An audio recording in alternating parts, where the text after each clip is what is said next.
Baik, Assalamualaikum warahmatullahi wabarakatuh. Selamat pagi yang terhormat kepada dosen penguji seminar pendidikan kimia, Bapak Edi Talanas, MPD. Kemudian yang terhormat kepada dosen pembimbing sekaligus dosen pengampu seminar pendidikan kimia, Ibu Dr. Anda Tritiatma Dinoglan Ningsi MSI, serta teman-teman yang hadir pada ruang Zoom hari ini. Perkenalkan, saya Stefanus Sastito Aji Priyanka dengan NIM 130361930. Pada hari ini saya akan mempresentasikan hasil kajian artikel saya yang berjudul Exploring the Role of Scaffold in Problem-Based Learning atau PBL in an Undergrad Chemistry Laboratory, atau bisa diterjemahkan menjadi menyelidiki peran scaffold dalam pembelajaran berbasis masalah atau PBL di Laboratorium Kimia Sarjana yang dibuat oleh Sujata Faradarajan dan Safita Ladaji. Selanjutnya topik yang akan dibahas yang pertama itu ada pendahuluan, kemudian kajian teori, metodologi penelitian, hasil dan pembahasan, serta kesimpulan. Selanjutnya masuk pada pendahuluan.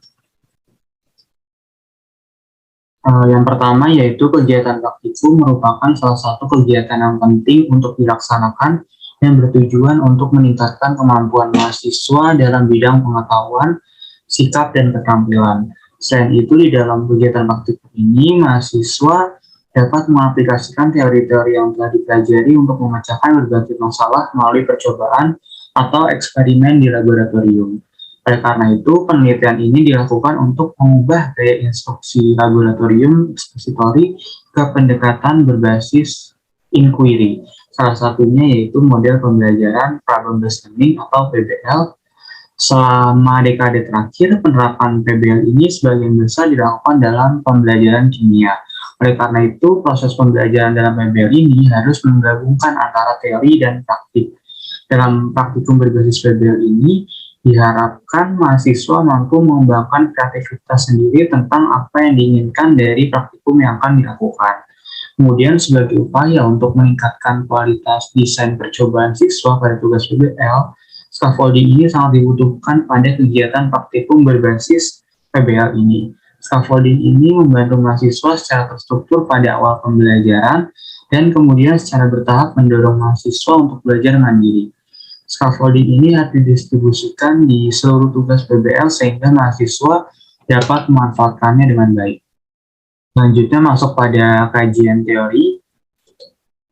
Yang pertama itu mengenai problem-based learning. Menurut Aron 2008, problem-based learning adalah rangkaian kegiatan pembelajaran yang menggunakan masalah otentik dan bermakna sebagai landasan bagi investigasi dan penyelidikan siswa.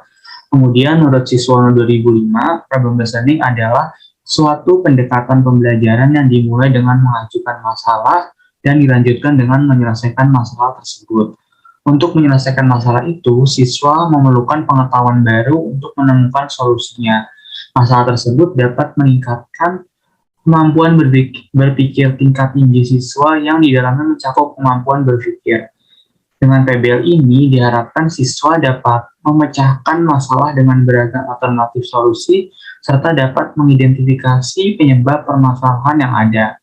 Berikut ini tabel mengenai tahapan-tahapan model pembelajaran PBL. Baik, selanjutnya masuk pada kajian teori mengenai scaffolding. Menurut Merliza dan Sudarsono 2019, scaffolding merupakan bantuan yang diberikan guru kepada siswa untuk menyelesaikan suatu permasalahan dalam proses konstruksi materi pembelajaran secara mandiri. Hal ini berkaitan dengan teori belajar konstruksi yang menyatakan bahwa siswa dapat mengkonstruksi sendiri konsep materi ajar dengan berbantuan alat yaitu scaffolding.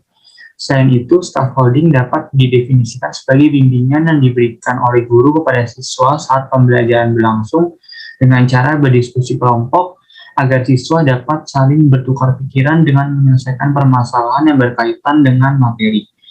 Nah, tahapan penerapan metode scaffolding dalam pembelajaran yaitu yang pertama explaining. Di sini guru memberikan penjelasan detail tentang konsep yang akan dipelajari, sehingga siswa mengetahui jelas maksud dan tujuan pembelajaran. Kemudian kedua, reviewing. Di sini guru mencoba mengajak siswa menghubungkan materi apa yang akan dipelajari dengan konsep dasar dari materi penunjang. Yang ketiga, developing conceptual thinking. Di sini siswa berusaha mengembangkan konsep untuk mencari solusi dari permasalahan tersebut. Dan yang keempat adalah restricting. Di sini guru mengontrol selama proses siswa berpikir agar tetap sesuai tujuan pembelajaran. Baik, kemudian masuk pada kajian teori mengenai experiential learning cycle. Menurut Kolb 2014, experiential learning cycle atau ELC merupakan suatu proses pembelajaran di mana pengetahuan itu diciptakan melalui perubahan bentuk pengalaman. Pengetahuan diakibatkan oleh kombinasi antara pemahaman dan mentransformasikan pengalaman. Gagasan David Alcock ini berdampak sangat luas pada perancangan dan pengembangan model pembelajaran seumur hidup atau lifelong learning model. Kemudian menurut teori belajar Kolb 2014, terdapat 4 tahapan model pembelajaran berbasis pengalaman. Yang tahapan tersebut yang pertama yaitu tahapan CE atau Complete Experience, meliputi keterlibatan aktif siswa dengan suatu konsep. Kemudian tahap RO atau Reflective Observation, yaitu membantu siswa meninjau pengalaman, memberi dan menerima umpan balik dari rekan-rekan siswa. Kemudian tahap AC atau Abstract Conceptualization, yaitu membantu siswa menafsirkan peristiwa dan menghasilkan model dari apa yang dialami. Dan yang terakhir yaitu tahap AE, yaitu Active Experimentation. Di sini melibatkan siswa untuk mempraktikkan dalam pembelajaran. Baik, selanjutnya masuk pada metodologi penelitian. Penelitian dalam artikel yang dikaji ini bertujuan untuk mengetahui pengaruh peran scaffolding dalam meningkatkan kualitas desain percobaan siswa pada tugas PBL, yaitu pengolahan air limbah pewarna indigo di laboratorium kimia sarjana. Kemudian bentuk penelitian yang dilakukan pada penelitian ini berupa penelitian kualitatif deskriptif. Penelitian ini diimplementasikan dalam 2 metode, yaitu pengaturan institut dan pengaturan otentik. Pada pengaturan institut berasal dari lembaga penelitian pendidikan penulis, di mana mahasiswa diundang untuk mengikuti 2 sesi lab penyelidikan melalui pengumuman yang dibuat di situs web institut. Sedangkan pada pengaturan otentik berasal dari perguruan tinggi asal mahasiswa, di mana kelas sarjana diadakan secara teratur. Pada pengaturan institut ini terdiri dari kelompok scaffolding dan kelompok unscaffolding, sedangkan dalam pengaturan otentik hanya terdiri dari kelompok scaffolding. Selanjutnya, subjek dari penelitian ini berupa mahasiswa yang telah menyelesaikan 1 semester kelas kimia umum tahun pertama dan memiliki pengalaman 6 bulan di laboratorium kimia sarjana. Jumlah subjek dalam penelitian ini yaitu 75 mahasiswa yang terdiri dari 45 mahasiswa pada pengaturan institut dan 30 mahasiswa pada pengaturan otentik. Setiap kelompok terdiri dari 3 mahasiswa. Pada kelompok 1 dari pengaturan institut terdiri dari 27 mahasiswa, yaitu 9 kelompok scaffolding, dan pada kelompok 2 dari pengaturan institut terdiri dari 18 mahasiswa, yaitu 6 kelompok unscaffolding. Sedangkan pada kelompok 3 dari pengaturan otentik terdiri dari 30 mahasiswa, yaitu 10 kelompok scaffolding. Para peserta dari pengaturan institut dan pengaturan otentik ini setara dalam aspek seperti usia, latar belakang kimianya, namun berbeda dalam nilai prestasi akademik sebelumnya di kelas 12. Selanjutnya, instrumen yang digunakan dalam penelitian ini yaitu lembar penilaian tugas dan kuesioner skala Likert 5 poin. Pada lembar penilaian tugas ini, mahasiswa diminta untuk membuat desain percobaan untuk analisis dan pengolahan air limbah pewarna indigo di laboratorium kimia. Sedangkan kuesioner skala Likert ini diberikan untuk menyelidiki persepsi mahasiswa tentang kegunaan scaffolding pada tugas PBL. Dalam lembar penilaian tugas ini disediakan 2 scaffolding untuk ELC Kolb tahap pertama. Scaffolding pertama adalah tugas pendahuluan untuk merencanakan dan menggambar diagram alur untuk menyelidiki kesesuaian berbagai sampel cuka untuk membuat acar. Scaffolding ini direncanakan untuk memberikan mahasiswa pengalaman nyata dalam mengembangkan desain percobaan melalui keterlibatan aktif dalam diskusi kelompok kecil. Kemudian scaffolding kedua yaitu bahan bacaan yang berisi fakta, informasi, dan konsep kimia terkait sintesis indigo, pewarnaan, dan pengolahan air limbah tekstil yang membantu siswa mengkonstruksikan pengetahuan awal. Untuk scaffolding tahap kedua, yaitu diskusi kelompok terstruktur, di sini mahasiswa diberi kesempatan untuk terlibat dalam percakapan dialektis atau pengamatan reflektif di semua kelompok untuk mengekspresikan ide-ide. Kita masuk pada prosedur penelitian. Tugas PBL ini dibagi menjadi 3 bagian, yaitu prakerja lab, kerja lab, dan pasca lab. Selama pekerjaan prakerja lab ini, pertama-tama peneliti menjelaskan dan memberikan tugas pendahuluan cuka, bahan bacaan, serta mengawasi diskusi kelompok terstruktur. Hal ini dilakukan sebagai media untuk merumuskan desain percobaan mengenai analisis pengolahan air limbah pewarna indigo. Semua tim memiliki akses internet untuk perencanaan selama pekerjaan pra-lab. Tim dalam kelompok unscaffolding tidak diberikan scaffolding, sementara tim dalam kelompok scaffolding diberikan scaffolding. Prosedur yang kedua, kemudian peneliti menilai dan mengevaluasi kualitas desain percobaan siswa, diagram alur tugas pendahuluan cuka, dan juga tugas PBL yang dibuat setiap tim untuk melihat perbedaan desain percobaan dari tim yang diberikan scaffolding dengan tim yang tidak diberikan scaffolding. Kemudian prosedur ketiga, peneliti memberikan kuesioner kepada mahasiswa untuk menangkap persepsi mahasiswa terhadap modul secara umum. Kuesioner ini termasuk pertanyaan skala Likert 5 poin untuk menyelidiki persepsi mahasiswa tentang kegunaan scaffolding untuk tugas PBL. Selanjutnya, untuk analisis data yang digunakan dalam penelitian ini yaitu secara kualitatif dengan rubrik, kode, dan kategori untuk menilai desain percobaan siswa dari tugas PBL.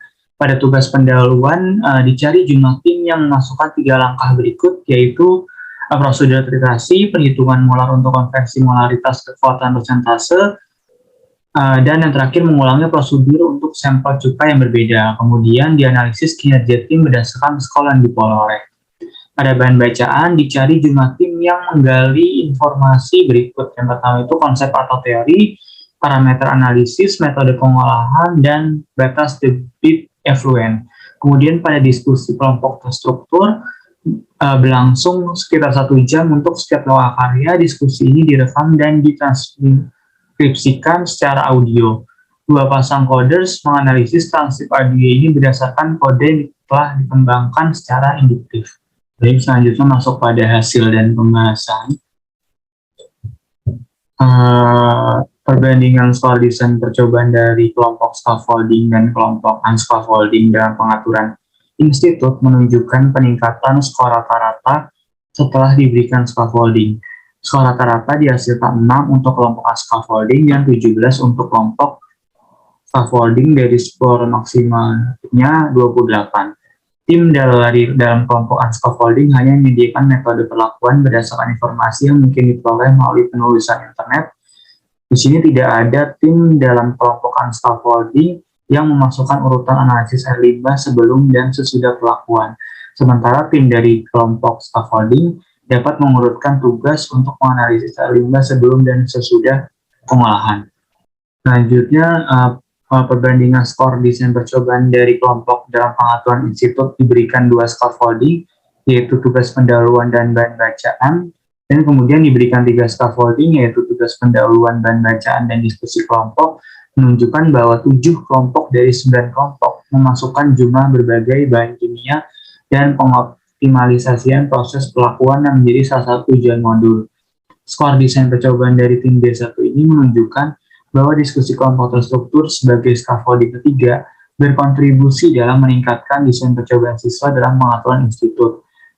Skor rata-rata tim setelah diberikan 2 scaffolding yaitu 9 dan setelah diberikan 3 scaffolding yaitu 17 dari skor maksimum 28. Di sini terdapat gambar grafik yang menunjukkan peningkatan skor masing-masing kelompok setelah 2 dan 3 scaffolding dimasukkan. Selanjutnya di sini hasil perbandingan skor desain percobaan siswa di pengaturan institut versus pengaturan autentik. Berikut tabel yang menyajikan hasil analisis komponen desain percobaan yang disertakan oleh tim. Pada tabel ini menunjukkan 10 tim pada pengaturan autentik dan 9 tim pada pengaturan institut menyertakan komponen mengenai kelayakan desain untuk perlakuan di laboratorium kimia sarjana. Kemudian 8 tim pada pengaturan autentik dan 9 tim pada pengaturan institut menyertakan komponen mengenai analisis air limbah sebelum dan sesudah pengolahan. Selanjutnya 6 tim pada pengaturan autentik dan 7 tim pada pengaturan institut menyertakan komponen mengenai optimalisasi metode pengolahan atau kondisi pengolahan seperti pH, suhu, dan kuantitas. Sehingga dapat disimpulkan jumlah tim yang memasukkan komponen-komponen ini ke dalam desain percobaan hampir sama di kedua pengaturan. Semua tim memberikan desain percobaan yang layak di kedua pengaturan, sedangkan pengoptimalan tidak dibahas oleh beberapa tim di kedua pengaturan. Kemudian, untuk memahami time score di kedua pengaturan, dilihat kisaran skor di mana jumlah tim maksimum berada. Gambar di sebelah kanan ini menunjukkan bahwa sebagian besar tim memiliki skor desain percobaan di kisaran 13-18 di kedua pengaturan. Skor rata-rata dari pengaturan institut dan pengaturan autentik ditemukan masing-masing menjadi 17 dan 14 dari skor maksimum 28. Namun tidak ada tim yang memiliki skor penuh 28 karena tidak ada tim yang menyertakan alat ukur dalam desain percobaan mereka. Oleh karena itu dapat disimpulkan bahwa tren desain percobaan dari tugas PBL ini serupa dalam kedua pengaturan. Selanjutnya di sini ada analisis tanggapan mahasiswa terhadap scaffolding dalam pengaturan autentik. Questionnaire skala Likert 5 poin diberikan untuk masing-masing mahasiswa di kedua pengaturan. Gambar ini menyajikan persepsi siswa tentang kegunaan scaffolding. Hasilnya menunjukkan bahwa sebagian besar mahasiswa di kedua pengaturan menganggap ketiga scaffolding ini berguna atau sangat berguna, dan sebagian kecil mahasiswa menganggap tugas pendahuluan juga itu kurang berguna. Pada tugas pendahuluan, 7 kelompok mencetak skor maksimal 5-6 dan 2 kelompok mencetak skor maksimal 3-4 pada desain percobaan untuk tugas pendahuluan ini. Hasil seperti ini kemungkinan besar karena sudah familiar dalam dan mudah mengerjakan tugas tersebut. Kemudian pada bahan bacaan, 6 dari 10 kelompok dalam pengaturan autentik menggali bahan bacaan yang digunakan untuk penilaian. Hal ini menunjukkan bahwa sebagian besar kelompok dapat mengidentifikasi konsep yang relevan, tetapi tidak semua kelompok dapat memilih jumlah parameter yang diharapkan untuk perlakuan.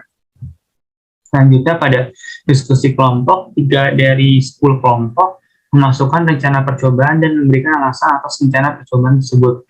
Diskusi dimulai dengan masing-masing tim menjelaskan rencananya dalam membuat desain percobaan siswa. Selanjutnya masuk pada kesimpulan dan saran. Penelitian pada artikel yang dikaji menunjukkan bahwa scaffolding membantu mahasiswa untuk merancang desain percobaan yang layak dan memberikan mahasiswa kesempatan untuk terlibat aktif dalam pembelajaran efektif. Sesuai dengan siklus pembelajaran experiential club atau ILC, mahasiswa menjalani 4 tahap untuk pembelajaran yang bermakna. Dan juga scaffolding ini dapat memberikan cara bagi mahasiswa untuk bergerak melalui 3 tahap pertama dalam urutan ILC Club untuk perancangan yang lebih efektif dari tugas PBL yang diberikan. Kemudian untuk saran penelitian yang paling menarik untuk dieksplorasi di masa akan datang adalah terkait pengaruh scaffolding pada ILC tahap keempat, yaitu tahap eksperimen aktif. Kemudian mahasiswa membutuhkan scaffolding tambahan dan lebih banyak tugas PBL untuk merencanakan desain percobaan. Kemudian perlu dieksplorasi lagi dalam penelitian di masa depan mengenai pengaruh tugas pendahuluan pada tugas PBL utama. Baik, sekian presentasi dari saya, kurang dan lebihnya mohon maaf. Jika ada pertanyaan dipersilakan. Selanjutnya saya serahkan kepada Bu Nunu selaku moderator pada seminar pendidikan kimia pada hari ini. Terima kasih. Assalamualaikum warahmatullahi wabarakatuh.